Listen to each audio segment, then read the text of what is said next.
Hello everyone, this is PM Chilamandi here. First of all, I would like to welcome you to my today's session.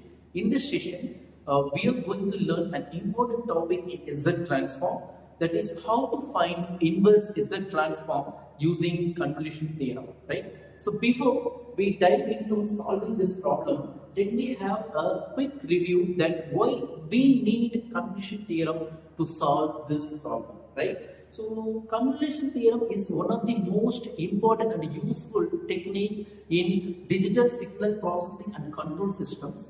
Sometimes our given Z transform expressions are difficult to simplify when we use partial fractions. In such cases, our convolution theorem gives us an easy and systematic way to find the solutions, right? So let me take a problem to understand this concept clearly. Here, our problem is find the inverse Z transform of Z inverse of Z square divided by Z minus 4 and Z minus 3.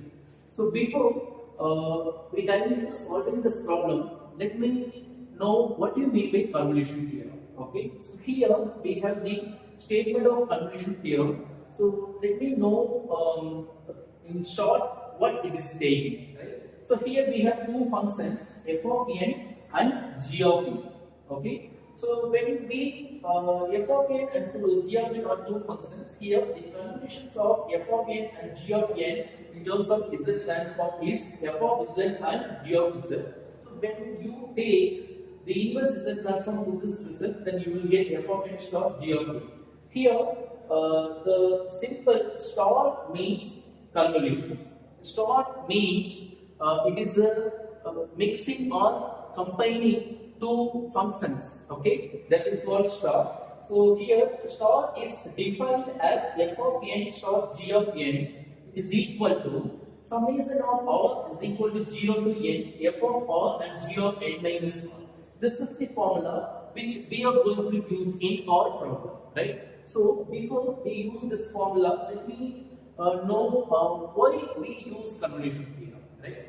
So as we discussed, convolution theorem is the combination or mixing of two signals. It means to know how a signal affects another one. Okay, to know this concept, this results, we use convolution theorem, right? Okay, let me jump into solving this problem. Okay, so first you just split out your numerator. Okay, in order to simplest form. So z square can be splitted up into z dot z, then its denomination form, right? Now let me split the terms. Okay, z divided by z minus 4 dot z divided by z minus 3. Okay, after that, so now I am going to split z inverse. I am going to apply z inverse to each terms, and I am going to separate the terms by applying z inverse to each terms, right? So after that, I get z inverse of this one and z inverse of this one. Here, when we separate the terms by multiplying z inverse, you will get star product, right? Now we always have to ensure the denomination part. Okay, the denomination part should be in the standard form, so that we can apply the standard formula. Okay, so it is already in the standard form, so no need to modify or no need to adjust in the denominator. So we can directly apply the standard formula. So z divided by z minus 4 is 4 power n, then z divided by z minus 3 is 3 power n, right? So after writing this, now you have 4 power n star 3 power n. Now we are going to apply convolution theorem. So what is saying in the convolution theorem? It is saying the first n can be replaced by the name of r. The second n in G, okay, that can be replaced by n minus r. That rule I am going to apply here. So here this is my f of n and this is my g of n. So what is saying in the convolution theorem? We have to adjust our f of n in terms of r and g of n in terms of n minus r. Okay, this n can be replaced by r and this n can be replaced by n minus r. This is what we need to do here. As per the convolution formula, I just have written this one, right? Okay. Now our task here is we need to simplify this expression. Clear? So to simplify this expression, first split up this 3 power n minus r can be written as 3 power n and 3 power minus r. Now collect the common term.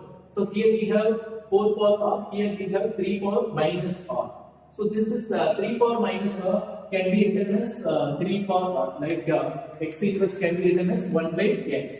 So I have used this concept here. Now 4 by 3, 4 power n r and 3 power r. The power is common.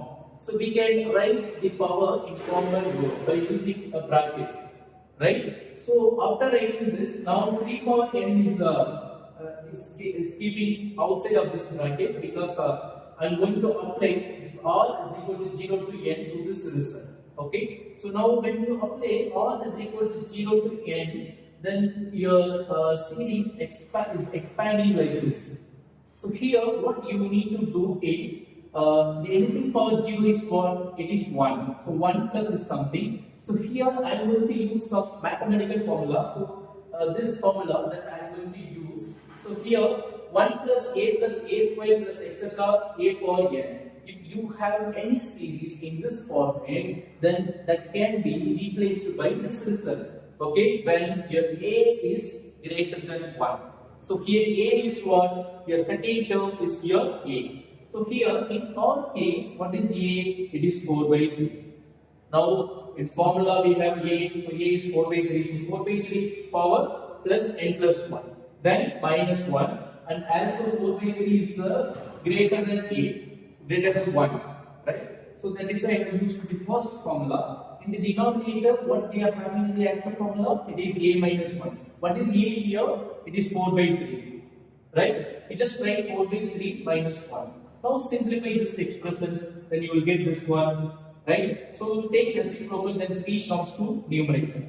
Now, what is the common? This base is same. You can add the power. So when you add the power, you will get 3 power n plus 1. Right? So now, you just multiply 3 power n plus 1 with this expression. Then you will get what? Now separate the terms, that is 4 power n plus 1 is divided by 3 power n plus 1, then multiply this one with this one and this one with this one. Now you can cancel the common term, then you will get 4 power n plus 1 minus 3 power n plus 2. This is what we expected, okay, at first. So dear students, now you know very well how to find inverse Z transform using convolution theorem. Then you also know why we use convolution theorem to find inverse Z transform instead of partial fractions, right? So if you have understood about solving this problem clearly, then please give a thumbs up. Then if you have any doubt, you can put your doubt in the comment box. I will help you at any time. Thank you so much.